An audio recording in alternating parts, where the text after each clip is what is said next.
لا الہ الا اللہ محمد رسول اللہ۔ السلام علیکم دوستو، میں ہوں الیاس میمن نود اسلام سے، اور یہ آپ صلی اللہ علیہ وسلم کی سیرت حصہ نمبر 8۔ جب دیوار حجر اسود تک اٹھ گئی تو ہر سردار نے چاہا حجر اسود کو اس کی جگہ رکھنے کا شرف اسے حاصل ہو۔ اس پر سخت جھگڑا اٹھ کھڑا ہوا جو 4-5 روز تک جاری رہا۔ کسی طرح فیصلہ نہ ہو پایا کہ حجر اسود کون رکھے گا، اور قریب تھا کہ حرم میں خون ریزی ہو جائے، لیکن ابو امیہ کی ایک تجویز سب نے منظور کر لی۔ ابو امیہ سب سے زیادہ عمر رسیدہ تھا۔ اس نے کہا، میری تجویز یہ ہے کہ کل صبح مسجد حرام کے دروازے سے جو شخص سب سے پہلے داخل ہو اس سے فیصلہ کرا لیا جائے، یعنی وہ جس کے حق میں فیصلہ دے دے حجر اسود وہی اس کی جگہ پر رکھے گا۔ دوسرے دن صبح سویرے جو شخص سب سے پہلے داخل ہوا وہ نبی اکرم صلی اللہ علیہ وسلم تھے۔ قریش آپ کو دیکھتے ہی بول پڑے، هذا الامین رضینا هذا محمد، یہ تو محمد ہیں جو کہ امین ہیں، ہم ان سے راضی ہیں۔ پھر آپ ان کے نزدیک پہنچے تو آپ کو تفصیل سنائی گئی۔ آپ نے اس مسئلے کا حل یہ نکالا کہ ایک چادر لی، اس میں حجر اسود کو رکھا اور سب سرداروں سے کہا، اس چادر کو سب لوگ کناروں سے پکڑ کر اٹھائیں۔ سب نے ایسا ہی کیا۔ جب چادر حجر اسود کی جگہ پہنچ گئی تو آپ نے اپنے مبارک ہاتھوں سے حجر اسود کو اس کی جگہ پر رکھ دیا۔ یہ اس قدر عمدہ فیصلہ تھا کہ سب خوش ہو گئے۔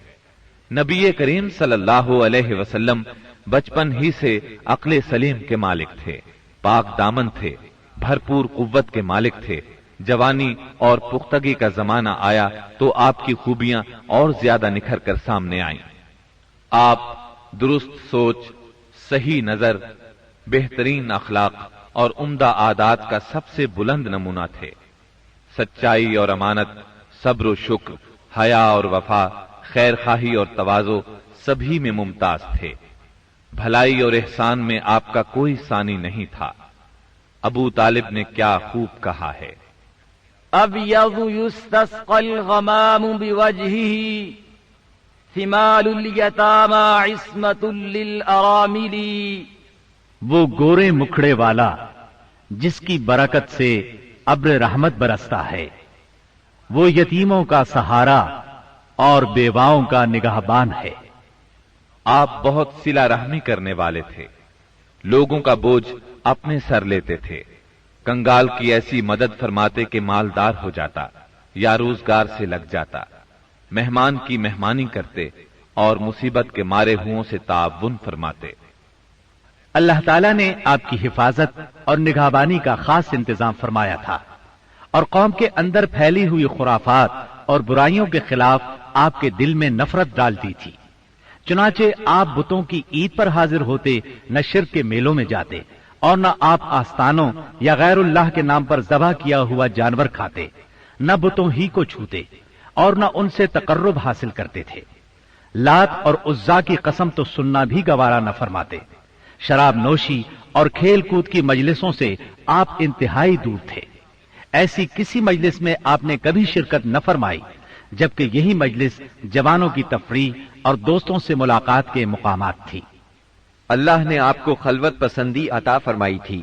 عربوں کی جہالت اور گناہ آلود زندگی نے آپ کو افسردہ اور غمگین بنا دیا تھا۔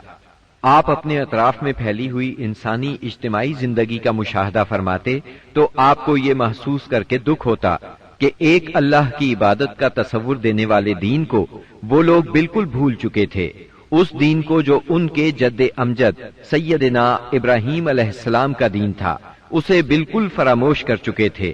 وہ اپنے ہاتھوں سے کعبے کی تعمیر نو بڑے احترام سے کرتے تھے، لیکن خانہ کعبہ میں بت رکھ کر ان کی پوجا کرتے تھے۔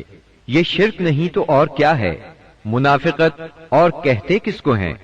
جوا، شراب نوشی، بت پرستی اور بے حیائی معاشرے کا جز بن چکی ہے۔ اللہ تعالیٰ کی وحدانیت کا تصور تو پایا جاتا ہے، मगर इस तसव्वुर को बुत परस्ती के ज़ौक़ और शौक ने बहुत धुंधला कर दिया है।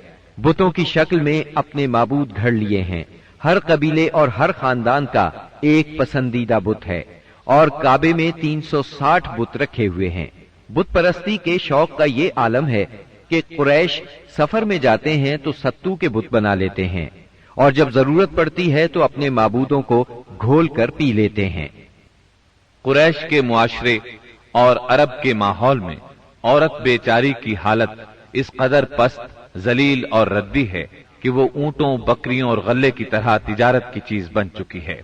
शादियों पर कोई पाबंदी, कोई रोक नहीं। एक मर्द जितनी औरतों से चाहे शादी कर सकता है और दूसरी तरफ औरत भी जितने मर्दों को पसंद करे उनसे ताल्लुक पैदा कर सकती है।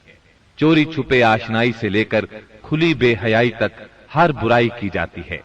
पस्ती और गिरावट की इंतहा है कि मनकूला और मौरूसी जायदाद की तरह बाप की बीवियां भी बेटे को वर्षे में मिलती हैं और वो अपनी हकीकी मां के सिवा अपनी सुतेली माओं से शादी करने में किसी किस्म की आर महसूस नहीं करता। इस बेहयाई के साथ अरबों में एक शदीद मुजरिमाना किस्म की गैरत भी पाई जाती है। वो ये कि हमारी लड़कियां किसी को ब्याह ही न जाएं, कोई मर्द हमारा दामाद न बने। संग दिली की हद तक इस गैर फित्री गैरत के सबब लड़कियां जिंदा दफन की जाती हैं और इस इंतहा दर्जे की बेरहमी पर उल्टा फख्र किया जाता है। आका को गुलामों की मौत और जिंदगी पर पूरा मालिकाना इख्तियार हासिल है। मुल्क में कोई मरकजियत नहीं पाई जाती। हर कबीला अपने एक सरदार के मातहत खुद मुख्तार बना बैठा है। इस चीज ने कबाइल को शदीद किस्म की रकाबतों में मुब्तला कर दिया है। जरा जरा सी बात पर तलवारें नियाम से बाहर आ जाती हैं और बड़ी खौफनाक जंगें होती हैं जिनका सिलसिला कई पुश्तों तक जारी रहता है। आने वाली नस्लें अपने असलाफ और आबाओ अजदाद के खून का इंतकाम लेती हैं। घुड़दौड़ में घोड़ा दौड़ाने पर झगड़ा, खेतों में बकरियां चराने पर लड़ाई और चश्मों से पानी भरने पर खूंरेजी करते हैं। अपने दुश्मनों को कत्ल करके उनकी खोपड़ियों में शराब पीते हैं। अरब कौम जाहिल है, लिखना पढ़ना नहीं जानती, मगर इन्हें अपनी शायरी और जुबानदानी पर इतना घमंड और गुरूर है कि सारी दुनिया को अपनी फसाहत और शायरी के मुकाबले में गुंगा ख्याल करते हैं। तवहुम परस्ती इंतहा को पहुंची हुई है। जरा जरा सी बात पर फाल निकालते हैं, पांसे फेंकते हैं। हर तरफ कहानत का जोर है। काहिनों से अपनी तकदीर और मुस्तकबिल के बारे में पूछते हैं। अरब के बाशिंदे उस आदमी को काबिल इज्जत और शरीफ समझते हैं जिसके पास बहुत ज्यादा ऊंट, बकरियां और खजूर के बागात हों, बहुत सी दौलत हो, गुलाम हो, कनीजें हो। नेकी, परहेजगारी और शराफत का तसव्वुर ही उनके जहनों से निकल चुका है। यही वो दौर है जिसको दौरे जहालत कहा जाता है। अरब के मुआशरे की बुराइयों ने उनकी फितरी सलाहियतों को दबा दिया है। मसलन शुजाअत, हुर्रियत, आहद की पाबंदी, मेहमान नवाजी, जफाकशी, फसाहत और जुबानदानी, खुद एतमादी और किसी की मदद के बगैर अपनी हिफाजत खुद करने का जज्बा। इन तमाम खूबियों से अरब आशना हैं, लेकिन इनकी ये खुसूसियात सही रहनुमाई न होने की वजह से गलत राहों पर पड़ गई थी और उनका बेजा इस्तेमाल हो रहा था। मुल्क में बाज ऐसे कबाइल भी पाए जाते थे जो खाना बदोश थे।